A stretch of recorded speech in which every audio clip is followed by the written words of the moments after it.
धर्मक्षेत्रे कुरुक्षेत्रे समवेता युयुत्सवः मामकः पाण्डवश्चैव किमकुर्वत सञ्जय। मयेव मनोध्वस्व मयि बुद्धिं निवेशय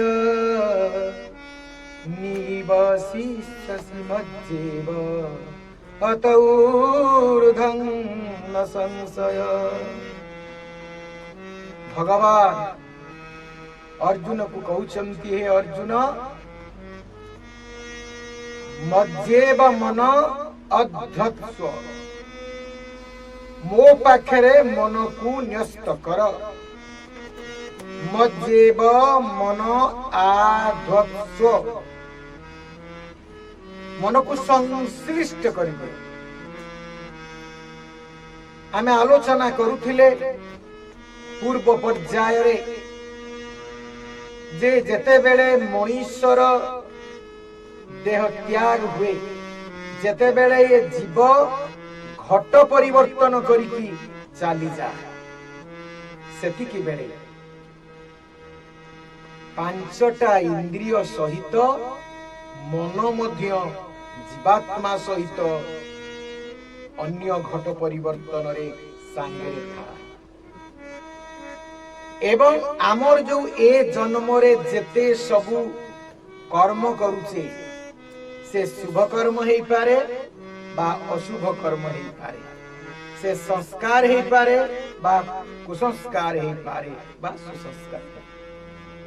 सुसंस्कार और कुसंस्कार ये उभय संस्कार ये समस्त मन भितर तार रेकर्ड रहे, तार छाप रहे।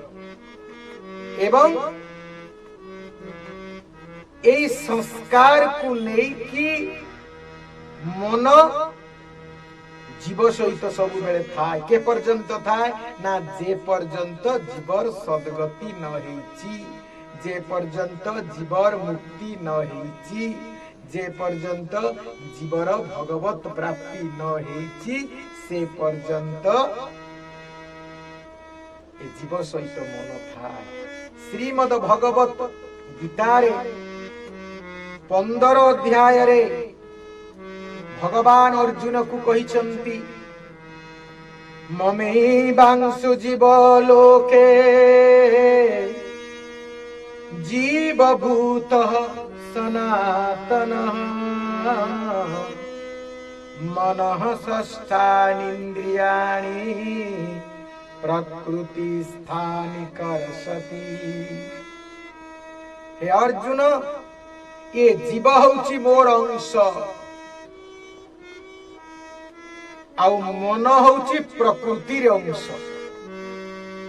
जीव होची मो अंश, प्रकृतिर अंश होची मन बुद्धि। किंतु जे पर्यंत जीव इंद्रिय लालसारे थाए, विषय भोगरे थाए, मनर तार संसार प्रति विरक्ति आसी न थाए, से पर्यंत ए जीवात्मा सहित मन ओ पंच इंद्रिय संश्लिष्ट होती थाए। सेथिपाई भगवान 15 अध्याय कहउछन्ति, ममैवांशु जीव लोके जीवभूतः सनातन। जीव होची मोर सनातन अंश, मोर शाश्वत अंश। जीव होची मोर एटर्नल। शाश्वत माने एटर्नल, सनातन माने एटर्नल माने स्थायी नित्य। मोर नित्य अंश होची जीव। किंतु ये मन बुद्धि अहंकार चित्त ये सब प्रकृतिर अंश। तथापि असंयमी मन, असंयमी चित्त, असंयमी बुद्धि सब बेले जाबुड़ी की धरे जीवात्मा। जदि बा जीवात्मा निर्विकार स्वरूप तो जीवात्मा निर्विकार, स्वरूप तो जीवात्मा र जन्म नाही, मृत्यु नाही, जीवात्मा शाश्वत चिरंतन अविनेश्वर। तथापि कुसंस्कार पाई, असदाचरण पाई, माया मोहरे लिप्त थिबारु जीवात्मा मन सहित उपभोग करिथिबारु इंद्रिय लालसा भगवताभिमुखी होई नथिबारु निजर मन को से भगवान को पाद पद्म रे नियुक्त करी नथिबारु ए जीव शुद्ध हे पारे निजर स्वरूप रे स्थित हे पारे नाही। सेतिपाई भगवान कहउचंती हे अर्जुन मनः षष्ठानींद्रियाणि प्रकृति स्थानि कर्षति। ये प्रकृति द्वारा आकर्षण है मन एवं आउ पंच इंद्रिय मध्य जा प्रकृति द्वारा आकर्षण। पुनः यही आलोच्य अध्याय 14 श्लोक भगवान कहउचंती से गोटिए कथा संतुष्ट सततं योगी जतात्म दृढ़ निश्चय मज्जर्पित मनोबुद्धि अर्जो मदभक्त स मे प्रिय। हे अर्जुन प्रकृत रे मोर भक्त किए, हे अर्जुन प्रकृत रे मोर प्रिय किए ना जहार मन बुद्धि मो पाखरे अर्पित हो जाए। जे मन को बुद्धि को मो पाखरे अर्पण कर दिए से ही होउची मोर प्रिय, से होउची मोर। से सब बेले संतुष्ट काहे कि संतुष्ट रुए ना जतात्मा दृढ़ निश्चय तार आत्मा स्थिर, तार मन आत्मा रे स्थिर, आत्मा परमात्मा रे स्थिर, तार भक्ति जाई थाय अनन्य, तार बुद्धि जाई थाय व्यवसायात्मिका, तार मन ही जाई थाय एकाग्र। सेठी पाई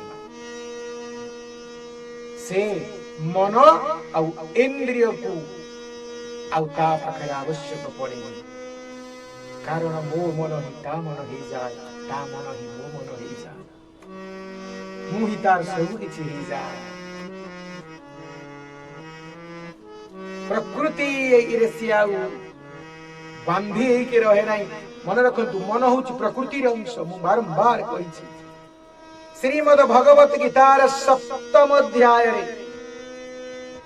4th श्लोक रे भगवान 3टी तत्व विषय आलोचना करिसंती। जो 3टी तत्व कथा 8म अध्याय रे आलोचना हेइसंती, 15 अध्याय रे आलोचना हेइसंती, 13 अध्याय रे आलोचना हेइसंती। श्रीमद् भगवत गीतार अनेक स्थान रे ए 3टी तत्व कथा आलोचना हेइसंती। ए 3टी तत्व को गोटे हला जड़ प्रकृति, गोटे हला जीव, आउ गोटे तत्व हेले परम। प्रकृति जीव परम ए 3टी तत्व कथा आलोचना करा जायछि।